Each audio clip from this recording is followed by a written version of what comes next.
Access to Democracy is made possible by donations from the following organizations. Thomson Reuters, a global company with expertise and insight to unravel complex situations in the areas of law, tax, compliance, government, and media. Their worldwide network of journalists and editors keep customers up to speed on relevant global events. Thomson Reuters, the Answer Company. The Division Championship Minnesota Twins are looking to go all the way to the World Series in 2024. Bolstered by inspirational shortstop Carlos Correa, a healthy Brian Buxton, and rookie phenom Royce Lewis, plus a pitching staff led by Pablo Lopez and an outstanding bullpen featuring Johan Duran, the Twins are the best bargain in the major leagues, and Target Field is the best venue in baseball.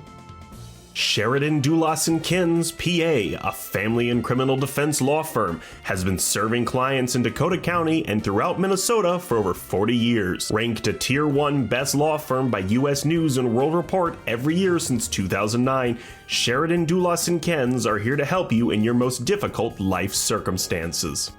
Established in 2007, 45th Parallel Spirits was among the first 50 micro-distilleries in the United States. Based in New Richmond, Wisconsin, all aspects of production occur at our facility. If you're interested in visiting and learning more about the 45th Parallel Distillery, please check our website and plan a visit to tour our facility and taste our spirits. Truestone Financial, with locations in Minnesota and Wisconsin, has proudly served its members since 1939. Truestone engages, educates, and supports its members to ensure they have the tools to empower their financial well-being. Truestone Financial, your neighborhood credit union. Learn more at truestone.org.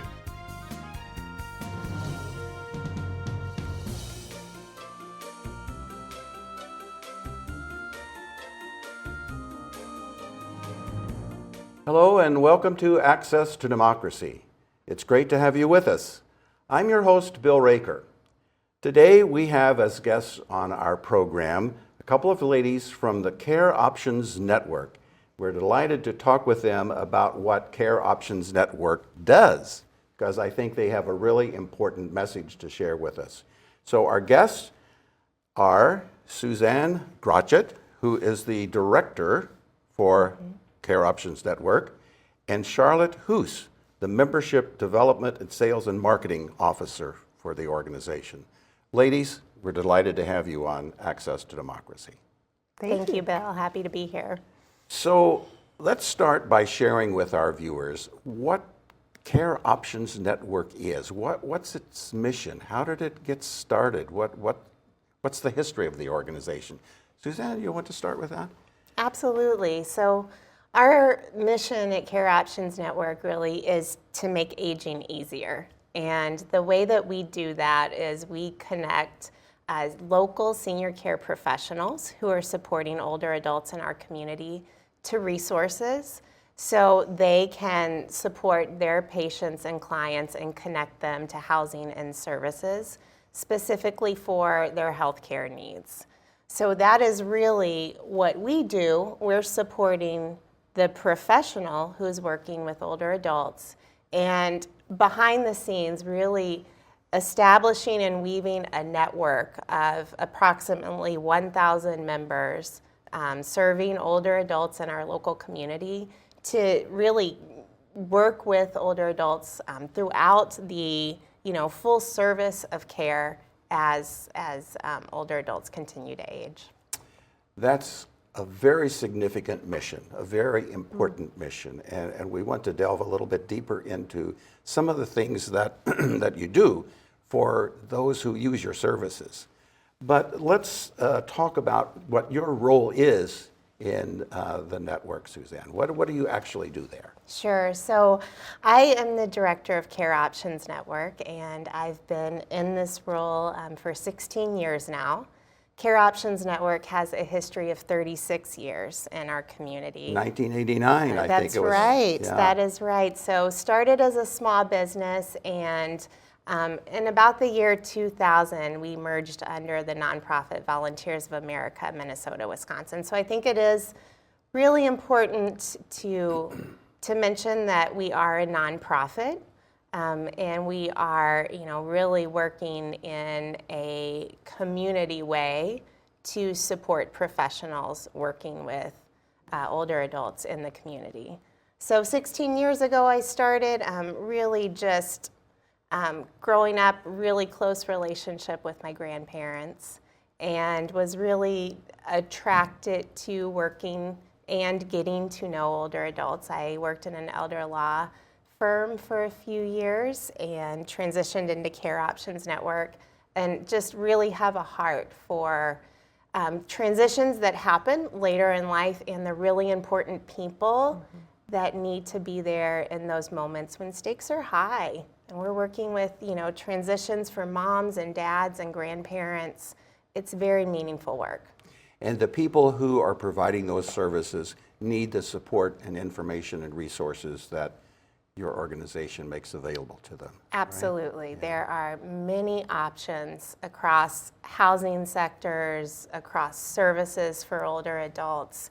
And our goal really is to create comprehensive resources that professionals can go to and really refer housing and services specifically for that client that's sitting in front of them at that time. And each of those case mixes are very unique to each of those individuals and families.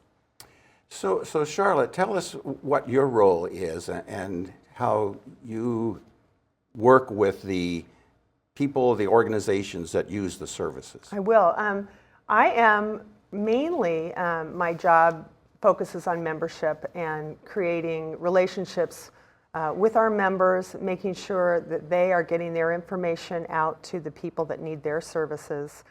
We always say our network is stronger the more members we have, because it's like a spider web. I mean, every little strand makes a stronger unit.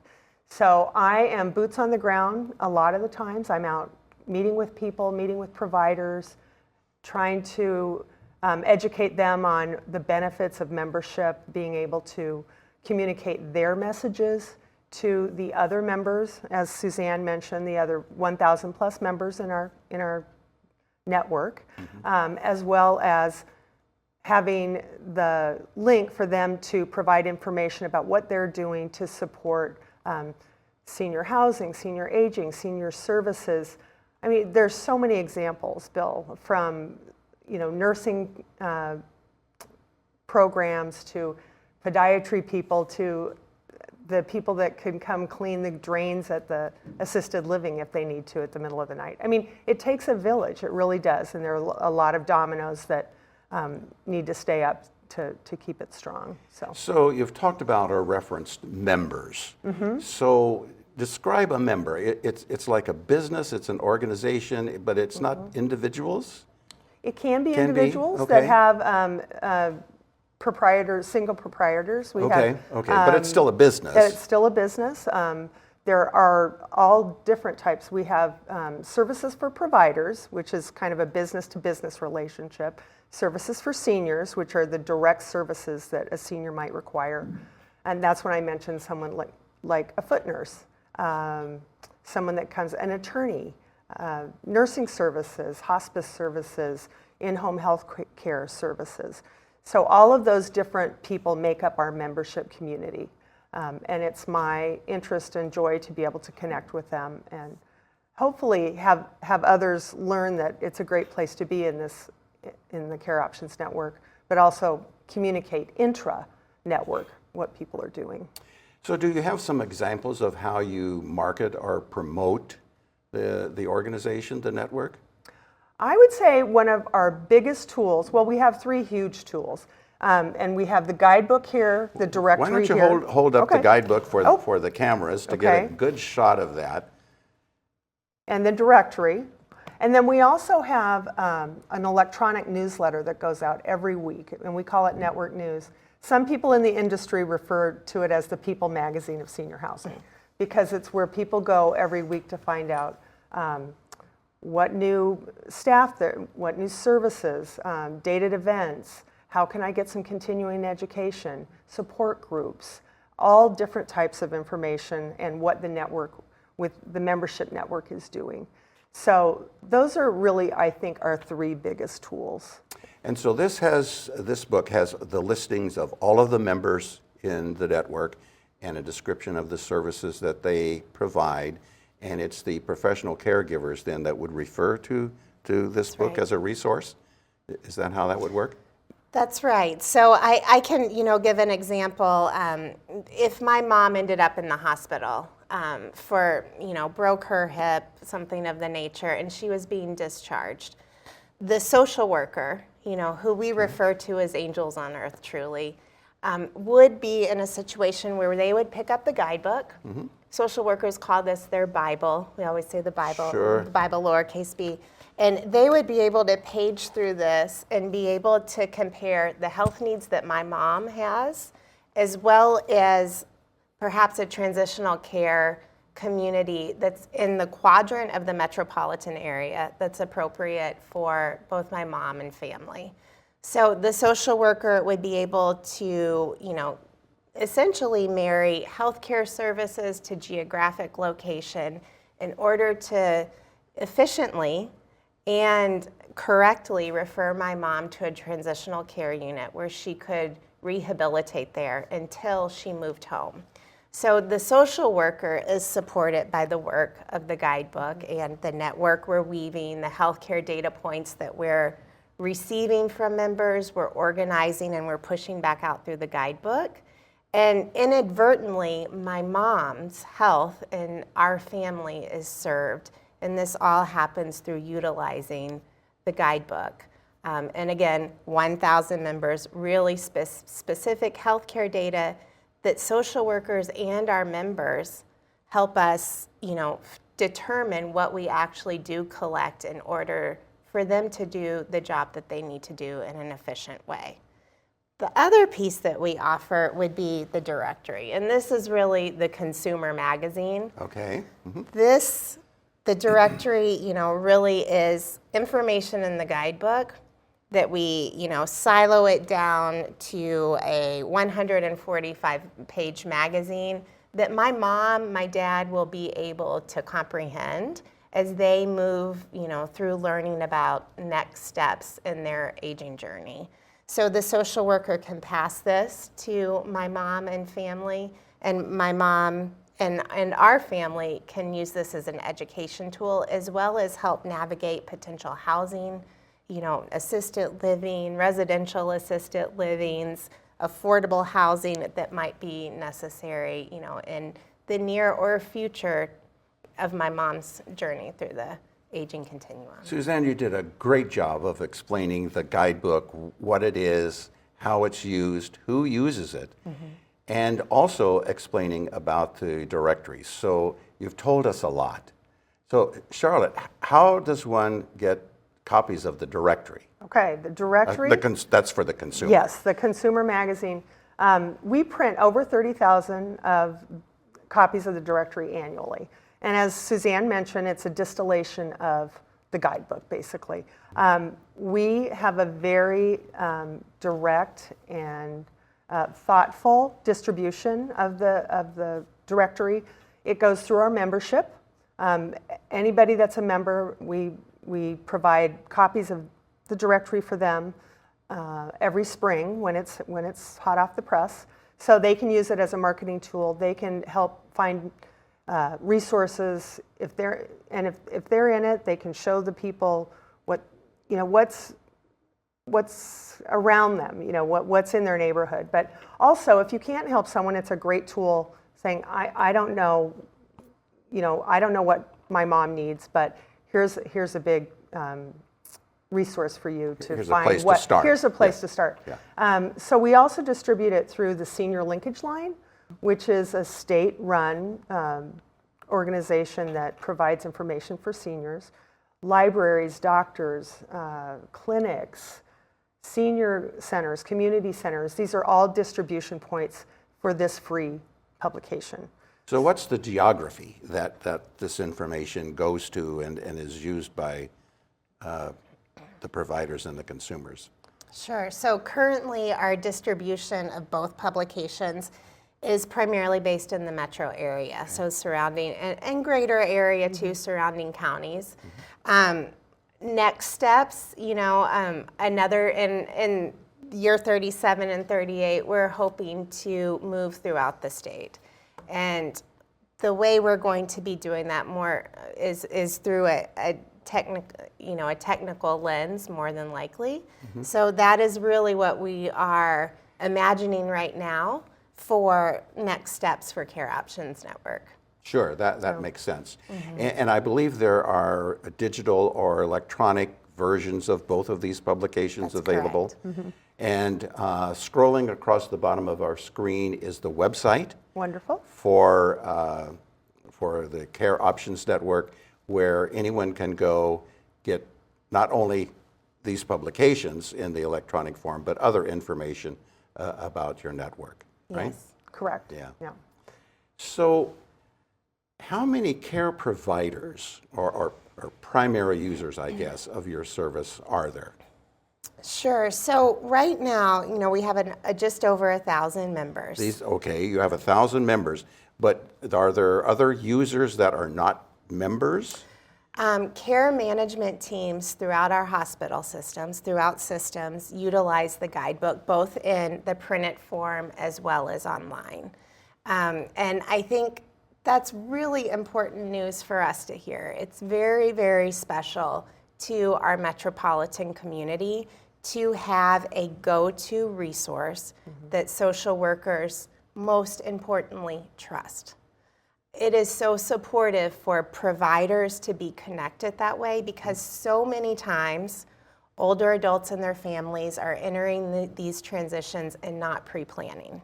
Right. So the first person that is going to refer, for instance, my mom and our family into services, more than likely is going to be a professional, whether that's a social worker in a hospital setting, it could be an elder law attorney or an estate planning attorney.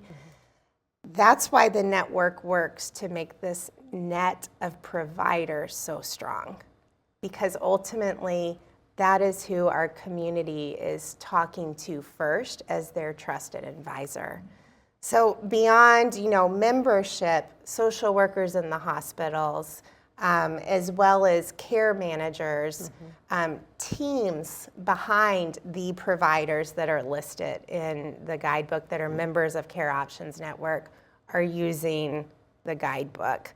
I should also say that, at careoptionsnetwork.org, our website, all of this information is offered free of charge. No personal information needs to be shared.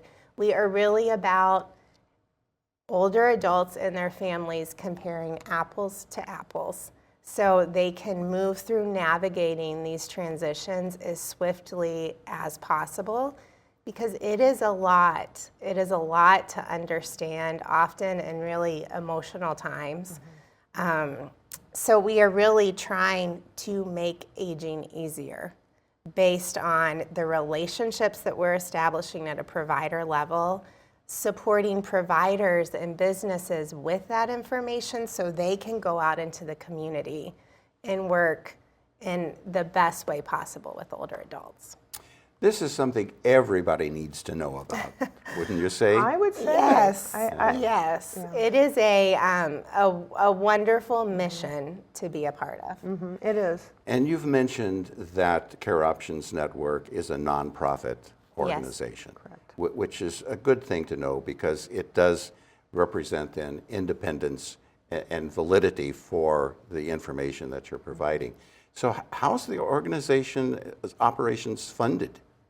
It's a good question. So our members do pay membership dues to us.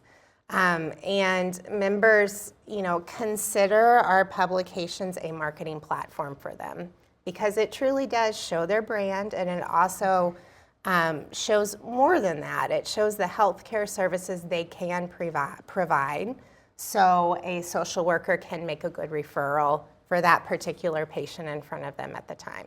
So we are, in essence, a marketing platform that way, and the providers are paying for that visibility.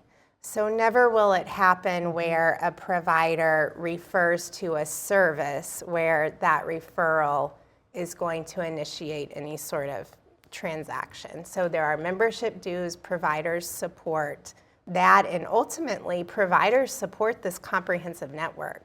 And they are members, because they understand the uniqueness and how special that is in our community. And it makes them do their work better. So many of these providers have personal stories. They have found themselves serving in this industry because they've been a recipient of care as they've worked with members in their family through this, through transitions and through this journey. So it is a special community of providers understanding that work, this is high stakes work. Sure. And they care and they support this work by, working across competitive business lines and recognizing the importance of Care Options Network. Charlotte, so the professional care providers who use the services and the beneficiaries of what the care providers who they serve, they never pay a fee. They never pay anything to have access to this information. Correct. All of the information, Bill, as Susanne mentioned, is on our website, careoptionsnetwork.org. All of that information is free to anyone who wants to go visit the website. In the directory, again, that's a free publication. The guidebook, that is part of the membership dues. Each one of our members does receive a guidebook, a new one every year, which has been, every one of the members is called and updated every year. So we do the best. We always say we're only as good as our data. So we do our best to make sure that we review that with our members.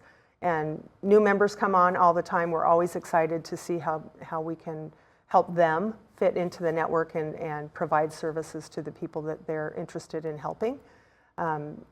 So yeah, it is free. It is a free service. It is great information, free access. So any interested parties who'd like to become a member are having an opportunity right now to learn Absolutely. about the benefit of having membership in the network.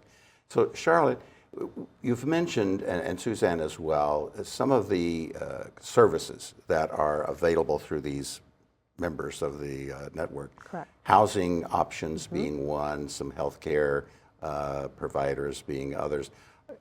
You can mention some of those again, and are there some other services that these members can provide to the caregivers that you'd like to highlight? There are so many people that do such great work in this community. And as I was trying to explain earlier, it's anybody who, the people that are helping maintain the facilities, the communities themselves, to music therapists, to people that come in and provide pet therapy. That is a great service. The different providers the pharmacies that support the people across the board that need that kind of service. So there is a plethora of service options in the books. And as we've mentioned, 1,000+ members. We'd love to have everybody connect to everybody, and they do have that opportunity. They can go online and see what's available, and we're always open to warm introductions. I love connecting people. It's a great feeling. It's a great thing to connect one member to someone else, and then they provide great service or a product or information or anything that pushes a positive experience for the people needing that information. So the network is making aging easier. And we know we have an aging demographic, right? Yes. So what do you anticipate the future needs and usage of your organization's services? The needs are very relevant right now. So, stats show 1 in 5 Minnesotans is an older adult. Older adults are now currently outnumbering school-age children.